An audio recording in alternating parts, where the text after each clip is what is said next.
Hey, are you guys here for the guided walking tour of Wetmore Landing? Yes, I am. Alright, well come on over here. It's about 2 o'clock, so we'll go ahead and get started. So hello everybody, my name is Chris and I will be one of the leaders of this tour. Jared will also be leading some of the stops. He is behind the camera right now.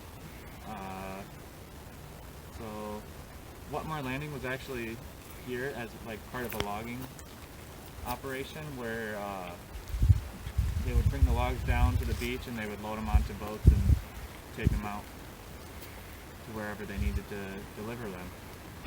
First we're going to go over a couple ground rules for the state area. As you can see, camping here is prohibited as well as fires. There's also a lot of other like rules, such as like that gate down there.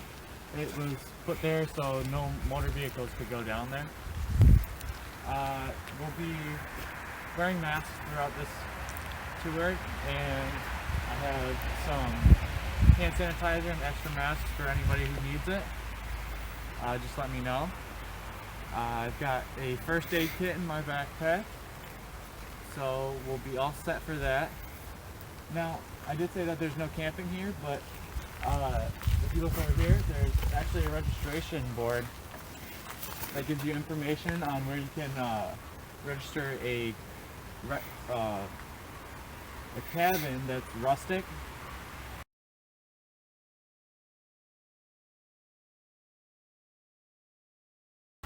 So it doesn't have like power or anything like that, but yeah, so you can technically camp in certain designated areas.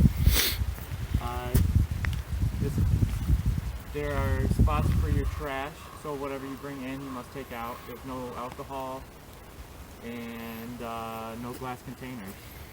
So are you guys ready to get started? Oh yeah. Alright, if you need to use the bathroom or anything, I recommend doing that before we head down there. It'll be about an hour and a half probably. Sounds awesome.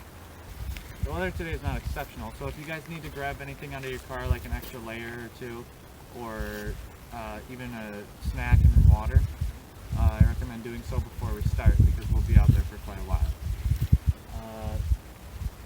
Also, if you have a dog, you are allowed to bring him, but you have to keep him on a leash. So, let's make our way down to the beach right now. Alright guys, so we have made it to our first spot here. We're at the beach. This is the main beach when you come down the stairs that we just walked down from the parking lot. And what we have here, just as an example, as we were talking about, no fires, we literally have a burnt log right here. So fires are very prominent in this area. This is also a very popular area for kayaking and scuba diving in the summers. Right now, we got some rain coming down, so it's obviously not the best day for that, but you know, it can be very beautiful out here, especially at night. You can see the northern lights from here, and very good spot because we're far enough away from the city and you don't have any light to get that out of the way. Like I was saying about the northern lights, so what we're going to do now is we're going to walk back up, just stay on the trail, avoid the beach grass.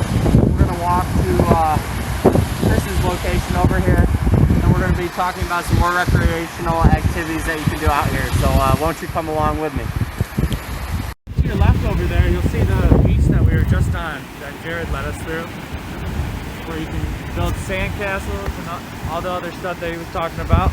Right over here, there's some big rocks that actually are pretty steep if you go down, and there's people that wet the rocks down when it's a little bit calmer than it is today and just slide right down into the water like a big water slide. And if you come over here a little more, you can see there's actually a rock bridge that connects these two, so you don't have to take the path that we took to get over here.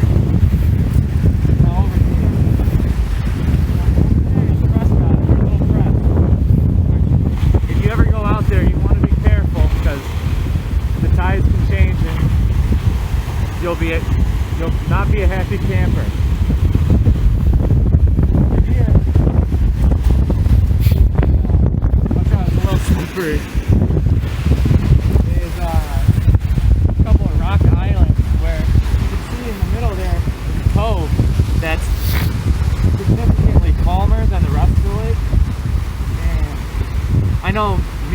climbers like to come out here, walk out to those rocks because it's only about knee deep.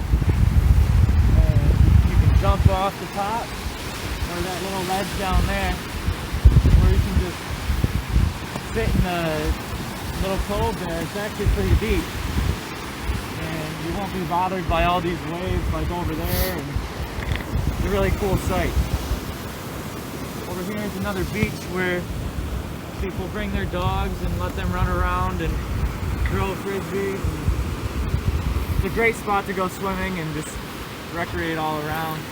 Now you said people let their dogs run around even though they're not supposed to. Is that having impacts on the beach then and stuff like that?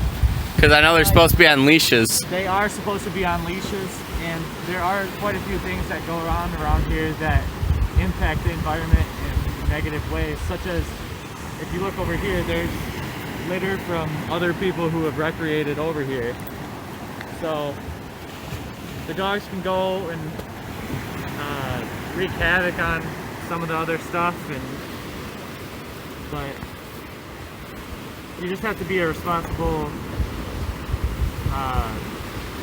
participant in recreation out here at Wetmore.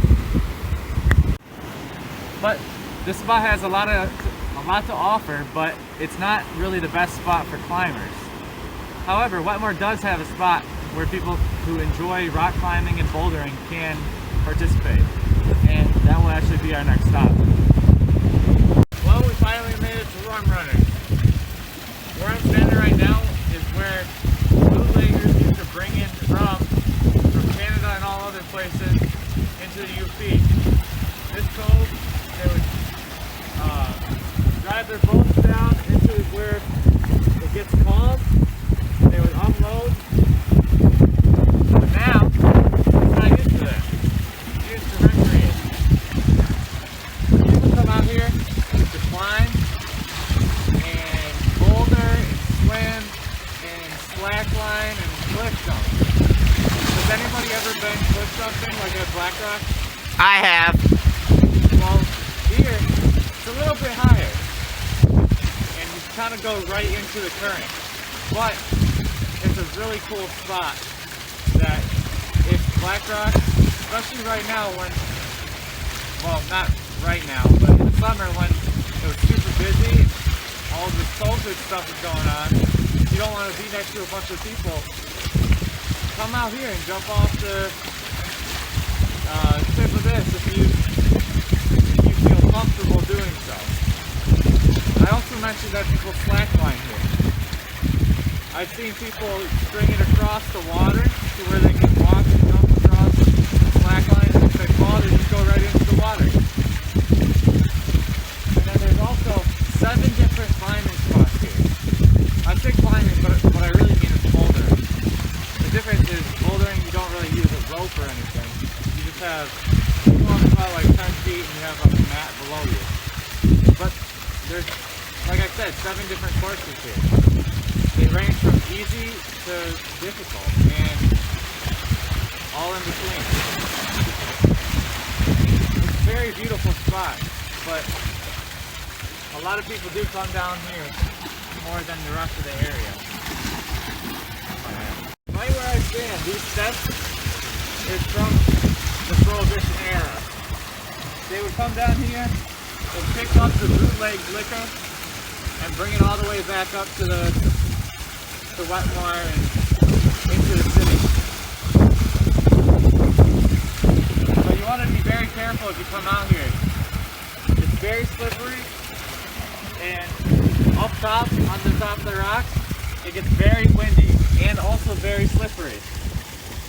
It's a very steep decline into the water if you do manage to slip and fall.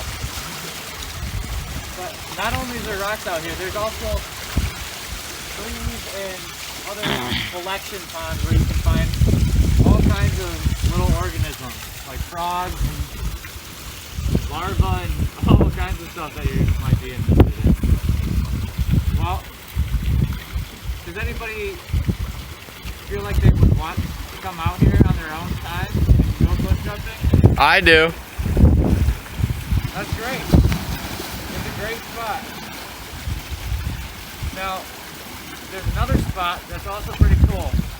And if we have time, we might just take you out to it. It's an old historical cabin. Would you guys be interested in that? I definitely would be. All right, let's go then. So let's head out. Looks like somebody forgot their dog, but they had the leash. But as you might have seen when we were walking up to Rum Runners, there was people who had a dog, but no leash. And that's just one example of the many things that goes on that can break the rules and cause harm to the environment around here, and the opportunities that we have to use the natural environment. Everybody's here, we can gather around, and now what we have here is a better view of where Chris just took us Rum Runners. As you can see, the cove, so the boats would come in from over there, come in, and then just go right into that cove right there, and then that's kind of where we were standing, up on top of that rock over there. So you can see how they came in from a different angle. Below us is a beach. I don't really see a lot of people down here because it's usually rocky, but it is kind of gets deep kind of quick, so it is kind of a cool deep spot you can swim. As you can see, we have another view of Presque Isle over here. So again, that's why this is called the Presque Isle Recreation.